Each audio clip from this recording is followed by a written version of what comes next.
interação com os tecidos.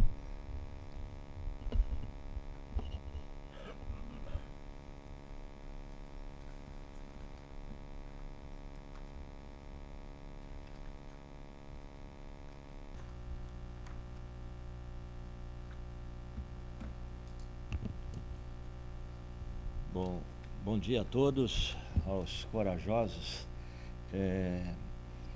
O tema que foi proposto para que eu falasse essa manhã é um tema muito complexo e muito extenso para ser resumido em 10 minutos de apresentação. Então eu tomei a liberdade, e considerando que esta é uma sessão sobre termoablação de varizes, de abordar muito resumidamente só os aspectos da interação laser-tecido relacionados com a ablação fototérmica das varizes.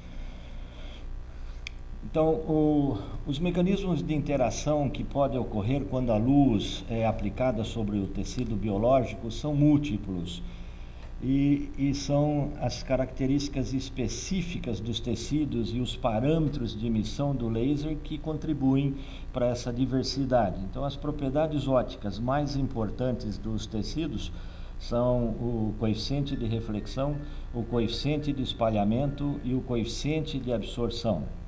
Juntos, eles determinam a transmissão total do laser no tecido em um determinado comprimento de onda. E é claro que outros elementos, como as propriedades térmicas dos tecidos, caracterizadas pela capacidade térmica, pela condutividade térmica, também compõem o conjunto de propriedades que vão contribuir para o mecanismo de interação laser-tecido e vão determinar a natureza e a extensão das zonas de alteração térmicas geradas no tecido através da absorção dos fótons do laser. Então, a absorção é um dos mais importantes conceitos no escopo da interação laser-tecido. A lei de Grotthuss-Darper estabelece que nenhuma alteração tecidual ocorre sem que haja absorção dos fótons de um feixe luminoso pelo tecido. A absorção ela é altamente dependente do comprimento de onda e que confere uma certa seletividade ao laser em determinados tipos de tratamento. E essa absorção também depende muito da concentração de cromóforos, que são os absorvedores. E esse processo de absorção ele pode ser quantificado com algumas fórmulas matemáticas que não interessam. Então, o grau de penetração da luz no tecido vai depender, como já foi dito, das propriedades ópticas desse tecido e da densidade de cromóforos ou absorvedores e da densidade de espalhadores. Então, o que nós queremos é um laser que seja muito absorvido, pouco espalhado e que tenha pouca transmissão para confinar o calor. Então, além disso, como já foi dito também, a natureza e a extensão do dano térmico vai depender não só destas propriedades ópticas do tecido, mas também das propriedades térmicas do tecido. E também vai depender muito fortemente dos parâmetros de exposição do laser, como a densidade de potência, a densidade de energia, o tempo de exposição e por aí vai. Então, o efeito tecidual desejado, ele é determinado primariamente pela absorção. Agora, o grau de penetração tecidual é determinado pela absorção e também pelo espalhamento. Então, existe basicamente 3 tipos de efeitos decorrentes da interação laser-tecido, que é o efeito fototérmico, o fotoquímico e o fotomecânico ou fotoacústico. A maioria das aplicações do laser em angiologia e cirurgia vascular, ela se baseia no efeito fototérmico. Então, na interação fototérmica, a energia do laser ela é convertida localmente em calor nos tecidos através dos efeitos fotofísicos não radiativos, que são o movimento vibracional seguido por decaimento não radioativo de relaxação vibracional, cruzamento intersistemas, a conversão interna e subsequentes processos de relaxação vibracional e que são responsáveis pelo aquecimento absortivo, seletivo e controlado realizado através dos lasers hemoglobina e água específicos, né? De uma forma mais simples e resumida, a energia fotônica absorvida pelo tecido é convertida em energia térmica traduzida na agitação das moléculas no tecido e na dissipação desse calor para o meio. Portanto, o fundamento físico referente à laser cirurgia com lasers de efeito térmico, como os lasers de neodymium-YAG, os lasers de diodo, o KTP, é a conversão da energia luminosa em calor. Isso é um ponto muito importante. Então, um laser de alta potência ou um laser cirúrgico com ação fototérmica, ele pode produzir 4 modalidades de alteração térmicas no tecido: a hipertermia, a coagulação, a carbonização e a vaporização. Quando você aquece o tecido até 40 graus, você tem uma zona de tecido inalterado, nenhum dano é produzido no tecido. Entre 42 e 45 graus é um aquecimento subletal e, portanto, totalmente reversível. Entre 45 e 50 graus, você tem alterações na atividade enzimática, a formação de edema, mas também são lesões reversíveis. As lesões irreversíveis só começam a acontecer a partir de 50 graus e, mais especificamente, no caso do colágeno, com temperaturas em torno de 70 graus. E acima de 60 graus, então, você começa a ter a coagulação do colágeno, que é um dano irreversível. Já entre 90 e 100 graus, o protoplasma ele começa a ser vaporizado, resultando na produção de vapor e na dessecação do tecido.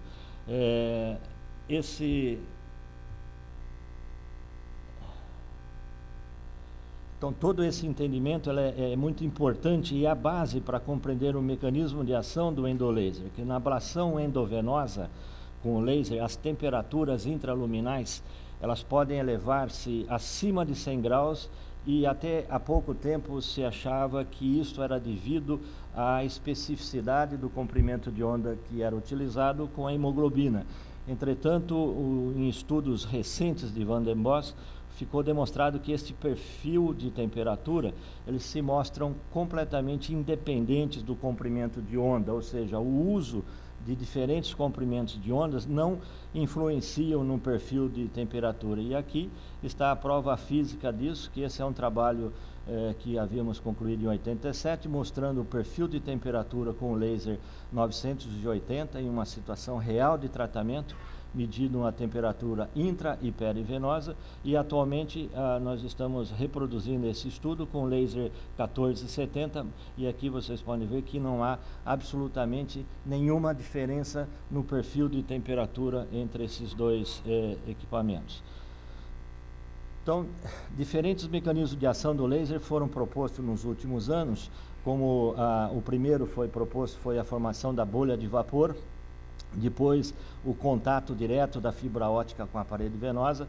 Aí, com o advento dos lasers mais recente, o 1470, foi atribuído a resposta térmica óptica na parede venosa.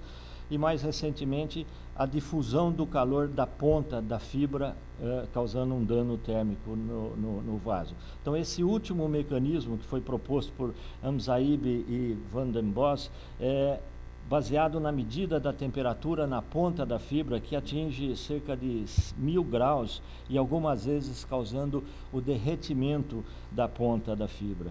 E eles hipotetizaram então que estas altas temperaturas somente poderiam acontecer se houvesse a deposição de uma camada de sangue carbonizado na ponta da fibra, e essa camada de sangue ela é altamente absorvedora, chega a absorver até 70% da energia transmitida, fazendo com que a temperatura na ponta da fibra se eleve muito.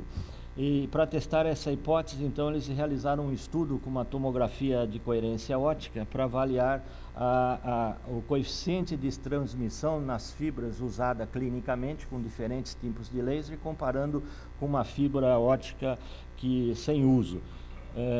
E aí eles fizeram esse estudo comparando os lasers mais usados, que é o 810, 980 e o 1470, e como vocês podem ver aqui, não existe absolutamente nenhuma diferença em termos da deposição dessa camada de sangue carbonizado na fibra, quando comparado com a fibra sem uso, na presença de sangue. Portanto, isso não depende do comprimento.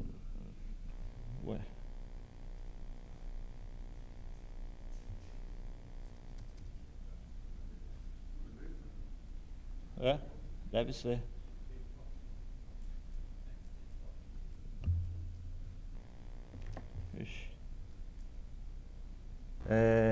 Então não há diferença nenhuma entre os comprimentos de onda quando você usa uma fibra bare tip e na presença de sangue. Isso é também importante. E o estudo microscópico destas fibras, aqui no caso uma fibra usada clinicamente com o laser 1470, mostrando que há realmente essa deposição de hemácias carbonizadas na ponta da fibra, há fraturas e fissuras nessa fibra, e mais do que isso, também há ejeção do material do core da fibra durante o procedimento. E isso não acontece só com a fibra bare tip. Se você notar aqui, essa é uma fibra radial sem uso, essa é uma fibra radial com um único uso. Note aqui que há pequenas fissuras na parede da fibra, do emissor. E num terceiro uso, com um aumento microscópico de 200 vezes, você nota a presença de hemácias carbonizadas nessas fissuras, o que provoca um aumento absurdo na temperatura nesse local, podendo haver inclusive a ejeção dessa ponta da fibra e podendo causar algum acidente grave. Por isso que o uso da fibra radial ela deve ser limitada ao uso do 1470 e sem sangue dentro do vaso. O uso da fibra radial com laser de 810, 980, que são lasers de hemoglobina específico predominantemente, é absolutamente impróprio e extremamente perigoso. E qual é a importância prática disso tudo? Aqui se torna absolutamente necessário compreender um novo conceito, que é o conceito de coeficiente de extinção molar. Então, o coeficiente de extinção molar é a capacidade que uma substância tem de absorver a luz a um dado comprimento de onda ou uma determinada frequência. Então, o coeficiente de extinção molar da água e do sangue são muito semelhantes, né? E nesse caso, quando você utiliza o laser com um comprimento de onda de 1470, é extremamente importante você esvaziar a veia de sangue intraluminal, pois do contrário, toda essa energia vai ser absorvida pelo sangue presente e levando a uma oclusão trombótica e não uma oclusão por efeito térmico óptico na parede da veia, e isso pode levar a uma recanalização em poucos meses. Mais do que isso ainda, Vuistek e colaboradores avaliaram o papel do sangue no resultado do tratamento endovenoso com laser de 1500 e verificaram histologicamente o grau de destruição na parede venosa, medindo o grau de necrose nas 3 camadas da parede venosa e em relação à circunferência total do vaso. E adicionalmente eles também avaliaram o grau de destruição nos tecidos perivenosos até o limite da fáscia da safena e o grau de necrose no tecido, além do tecido da fáscia da safena, no tecido epifacial. E nesse estudo eles concluíram que o volume de sangue intraluminal resulta em uma redução na destruição da parede venosa. Então, a infiltração tumescente de líquido reduz a quantidade de sangue intraluminal, resultando em um aumento da destruição da parede venosa, e além de atuar como um dissipador de calor. Então, com base nesses estudos, os autores afirmam que uma técnica anestésica tumescente correta é essencial para garantir não apenas a segurança do procedimento, formando uma barreira de dissipação do calor que protege as estruturas perivenosas, mas também para atuar como um indutor de espasmo da veia e assim minimizar a quantidade de sangue intraluminal, facilitando a absorção da energia laser pela parede venosa e, portanto, produzindo um dano térmico por interação óptica. A influência da tumescência sobre o diâmetro venoso é muito maior e muito mais importante do que a influência da posição de Trendelenburg para esvaziar essa veia de sangue. E para finalizar, é fundamental ter em mente que a temperatura é o parâmetro governante de todas as interações térmicas do laser, entre laser e tecido, não importando se o cromóforo é o sangue ou a água. né? A lesão térmica irreversível da parede venosa depende de uma temperatura suficientemente alta para causar a denaturação do colágeno. Então, o tipo de cromóforo não altera os princípios básicos da fotônica, da interação fototérmica e da termodinâmica no que diz respeito à difusão do calor absortivo gerado. Era isso que eu tinha para dizer. Muito obrigado.